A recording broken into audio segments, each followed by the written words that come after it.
Let's move on to this now. Newly appointed Higher Education Minister Buti Manamela continues to face backlash for the controversial appointment of SETA administrators. Now, the Democratic Alliance is calling on Parliament to intervene, and this is for the minister to account. The Higher Education and Training Portfolio Committee Chairperson, Tebogo, Letsie, is with us in studio tonight. Good evening to you, sir. And thank you very much for your time. No, good evening, Tolly, to yourself. Good evening to the listeners of Newzroom, and thanks for having us. All right. Let's start with what the controversy is here, for people who may not know what's going on here. What do you know about the appointment of 3 administrators, and what was wrong with those candidates? Okay. I'll answer your second question later, because I think there's a controversy in the question in itself. But to start with, so the minister on Tuesday, the 18th, the 19th of August, wrote to me as the portfolio committee chair and said, Chair, I've decided to put these 3 SETAs under administration because of governance collapse, maladministration and all of that, just a blanket approach. And then here are the 3 people that I'm putting in these SETAs. As administrators? As administrators. Then I wrote to him and I said, all well and good. The Act empowers you as the minister to do so.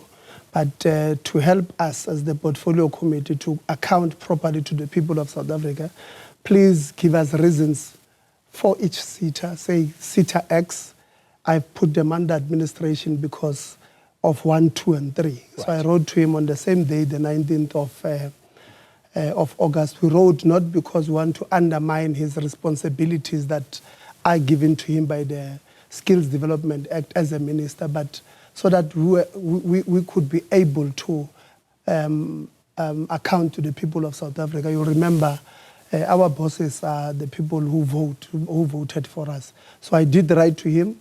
He responded to me on Saturday. When he responded to me, he said, I'm subjecting this thing to the Public Service Commission, and I'm willing to come before you to account. And I wrote to him again today, indicating to him that Chapter 55 of the Constitution of South Africa indicates that he accounts to the portfolio committee, he accounts to the people of South Africa through the portfolio committee. Yeah. And we have asked him questions. We expect answers to those questions. And even though we accept that he wants to appear before the committee, but he can't, that borders on him dictating on how we as the portfolio committee should hold him accountable. So we still want him to come to respond to the questions, one. Right. We don't mind him going to the Public Service Commission, but as a member of Cabinet, Section 92, subsection 2 of the Constitution of South Africa gives us in fact, instructs him to respond to us as the portfolio committee. Okay, I'm afraid we're going to lose the viewers, and I don't want them to lose their attention. So let's simplify matters. Yeah. You speak about the Public Service Commission, that the minister has now decided to go there. But something happened before he decided that he was going to go to the Public Service Commission. What happened? Can I tell you what happened quickly? Yeah. And you tell me if I'm wrong. He appoints these 3 administrators. Turns out that these are ANC-linked people. Is that when he decides to go to the Public Service Commission? Do we have the same understanding? No. Who are the linked, ANC-linked people there? I only know one person who used to lead the Youth League long time ago, which is Letsie Masoga. I don't know if Opankwana has ever been associated with the ANC. I don't know if Zugile Mvalo has been associated with the ANC. So I don't think that's a correct framing of it. Fine. Yeah. So you are therefore questioning what the Democratic Alliance seems to suggest here, and that is that these are ANC-linked people. But we've established that at least one person is linked to the African National Congress. So let's deal with that particular individual. Where they fit for this particular appointment of one of these three SETAs that they were now going to be in charge of as an administrator? The Democratic Alliance makes blanket statements all the time. They are in a campaign mode all the time. So you must take what they say with a very pinch of salt, because it's not necessarily the truth. But to answer your question on whether Letlogonolo Masoga is fit to be an administrator or not, I think as the portfolio committee chair, I have a responsibility, one, of when we question, if it gets to that point, when we question the fitness to hold office of these individuals, they must not use what I would have said here as my opinion against the portfolio committee, not to take them to task. So as the chairperson, because I'm the spokesperson of the portfolio committee, or the face of the portfolio committee, I have a responsibility to be very cautious, not to make my opinion public, because it's me who, at the end, after we've questioned all of these things, who must make a ruling to say, this is what we've found about you or this appointment. And therefore, it's like, when judges don't make their opinions public when they are to deal with a specific matter. I mean, can I stop you? Yes. Can I stop you? Yeah. All right. It's one simple question. Yes. The question is the abilities of Letlogonolo Masoga. Now, you say the public must take what the Democratic Alliance says with a pinch of salt, because they are on a permanent campaign mode. The same could be said for you. You belong to the African National Congress, but the portfolio committee members would expect you to be neutral as chairperson. Is that what you are demonstrating here and now? Because you haven't answered the question about whether Letlogonolo Masoga is fit and proper to be an administrator of one of these SETAs. What is the problem with answering just that question? No, I've answered the questions. It's just I've not answered the way you wanted. And I'm explaining why, as the chairperson, members of the portfolio committee of other political parties have got no responsibility to represent parliament. Like they represent their political parties. I represent parliament. So whatever I say, and I've tried to make an example about judges.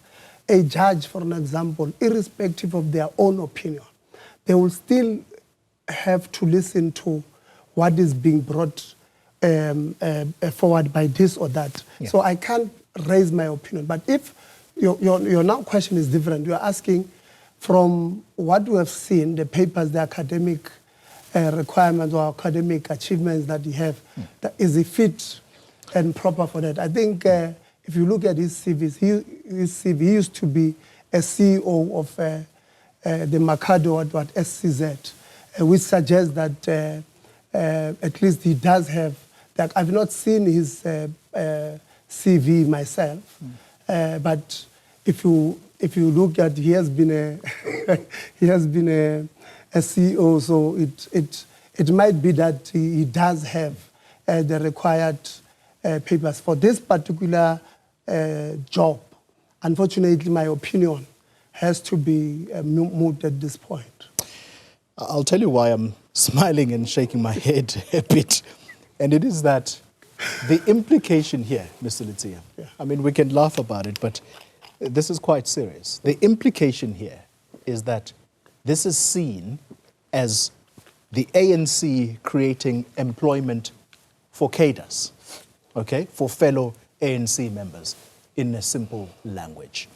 But here is the reason the minister, as I understand it, having read through some of the media reports, is that the minister decided that it was after his appointment of these administrators that he would go to the Public Service Commission for them to do what?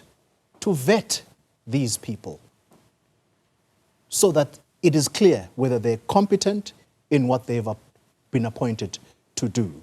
So I'm going to leave the question about what Parliament can and cannot do in terms of tightening the vetting processes of the people. But here is the crucial matter, Mr. Letsie, and it is that SETAs are meant to help young people of this country. Is that important to you as the committee? Do you have a clear understanding of why these SETAs are important and why they were created in the first place? do we at least have an agreement on that, that these are for young people of South Africa to be helped? Yeah, the first point that you've made is extremely important. In the letter that we wrote to Minister Manamela today, which is similar to what we wrote to him last week, Tuesday, we emphasize that did you vet these people when you appointed them? That's what was his answer? He has not responded. Like it's the letter that we have written to him today. Because the one of last week, he said he will take this thing to the Public Service Commission, and we have rejected that today. I've written to him and said, I don't take that. We are empowered by Section 55, Section 92, subsection 2 of the Constitution that says you must respond to us. So I agree with you. The issue of the vetting there, it's something that we will get into, but we want them to respond to us. That's not the only thing that we've asked. We've also asked, did your vetting not pick up the irregularities that are reported on the media about this thing? We've also asked him, what process did you follow in putting these SETAs under administration? Because as we speak, we've seen letters from at least 2 CEOs who have written to me and said, we're intending on taking the minister to court on this putting. So we've asked him those questions, and we're not in any way trying to shield him from answering. To answer your question about why are SETAs important, as I came here today, I come from a township called Borgi, because for me, youth development in its entirety, it's very important. I want to donate about 150 school shoes to 2 primaries and 1 high school, but we also held a career exhibition for those who are doing grade 11 and grade 12 in that high school. They're called Tuzas Chaba. And those who are not in employment, education and training, we brought them just to share with them what other opportunities we have in the higher education, not only universities, TVET colleges, but also training opportunities through SETAs. All right, I'm out of time, but the initiative that you are talking about here now, trying to help young people, simple question. I'm sure the answer will also be quite short. If these SETAs, therefore, are corrupted, what do you think the impact is on the very young people that they are intended for? A corrupted system robs poor people of opportunities. So why is this being allowed? What do you mean? We are not allowing corruption. I mean, our work... This is the second minister to be implicated in such. Our work speaks for itself as the portfolio committee. We have held the SETAs themselves accountable from when we were appointed. I don't know how many times SETAs would have came before us. We even went, by the way, last year when we told the Director General that the department, the National Skills Authority, must do a table of the board members who've been at these SETAs, who have allowed this corruption to occur. They must do a table of those who would have been charged by these SETAs, and before they are found guilty, they jump ship.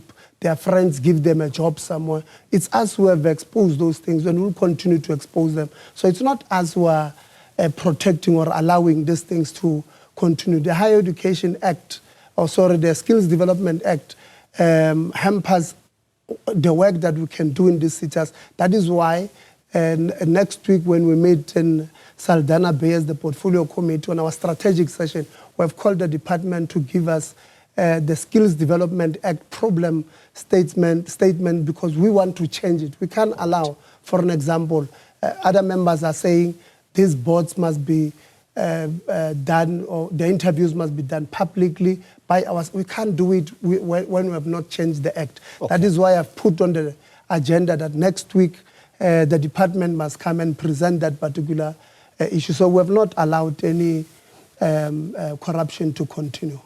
Tebogo, Letsie, I thank you very much for making time to talk to us here tonight. We look forward to those committee meetings. He is the chairperson of Parliament's Portfolio Committee on Higher Education and Training Portfolio.